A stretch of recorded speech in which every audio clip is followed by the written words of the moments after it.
საღამომშვიდობის მეგობრებო, გამომწერების თხოვნით მინდა ჩავწერო ბენზოდიაზეპინების ჯგუფის პრეპარატებზე ეს ვიდეო, როგორიც არის დიაზეპამი, კლონაზეპამი, ქსანაქსი, ზოლომაქსი.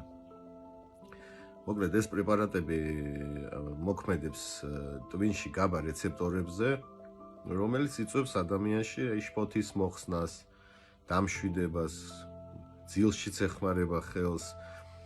და ხშირია შემთხვევები მეგობრებო, როდესაც ის მეტადონის ლომკის მოხსნის დროს სახში თვითნებურად ან სუბოქსინის ლომკის მოხსნის დროს დამოკიდებული ადამიანი თვითნებურად იწყებს ამ პრეპარატის მოხმარებას და საშიში რა არის მეგობრებო, პირველი ის რომ ოპიოიდურ ლომკას დიაზეპამი ვერ მოგიხსნის, ანუ ეს მხოლოდ გიხსნის იმ მომენტში გააქვს ლომკა და გააქვს შფოთი, შიში ვერ იძინებ, აი შფოთს და შიშს თითქოს უცებ კლავს ამ შეგრძნებებს, მაგრამ ლომკა რჩება. და შეცდომაში სად შეყავხართ მეგობრებო, ამ პრეპარატებს აქვს ძალიან ძლიერი ტოლერანტობა, ანუ ტვინი ეგრევე ეჩვევა ამ პრეპარატებს და პლუს იყიდებ ახალდამოკიდებულებას, ანუ ცოტა ხანში აგრძელებ ამ პრეპარატს, შენ წარმოიდგინე რომ სუბოქსინის და მეტადონის ლომკა შეიძლება გაგიგრძელდეს ერთი თვე და ერთი თვე ეს პრეპარატები როსვა, უკვე ამის დამოკიდებულებას იყიდებ და პლუს შენ დოზებს ვერ აკონტროლებ, ხო შენით იწყებ დალევას, ექიმს არ დაუნიშნია შენთვის და შეიძლება დღეში რამდენიმე ტაბლეტი მიიღო, დილით შეიძლება საერთოდ არ გჭირდებოდეს და შეიძლება საღამოს უნდა დაგელია, მაგრამ შენ მთელი დღეს ვამ, იმიტომ რომ ცოტა დისკომფორტს როცა გრძნობ, ეგრევე იწყებ აი ლისტებით უკვე ამ პრეპარატის გადაყლაპვას.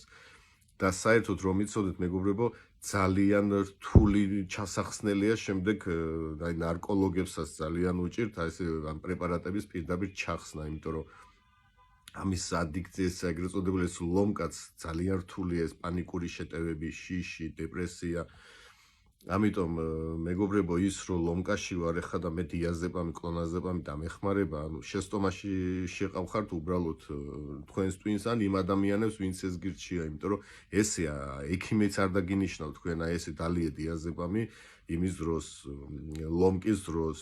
ის კი არა, ექიმები რო ნიშნავენ, ძალიან დოზირებულად ნიშნავენ, მეოთხედი როდის დალიო, შემდეგ როდის დააკლო და ნელ-ნელა ის რომ აი ამ პრეპარატის ლომკაც არ დაგეწყოს და როდესაც ეხა თვითნებურად სვამ და გააქვს ლისტებით ეს პრეპარატი, პირობითად თუ ნახევარი უნდა დალიო, შეიძლება დალიოს დღეში 3-ი.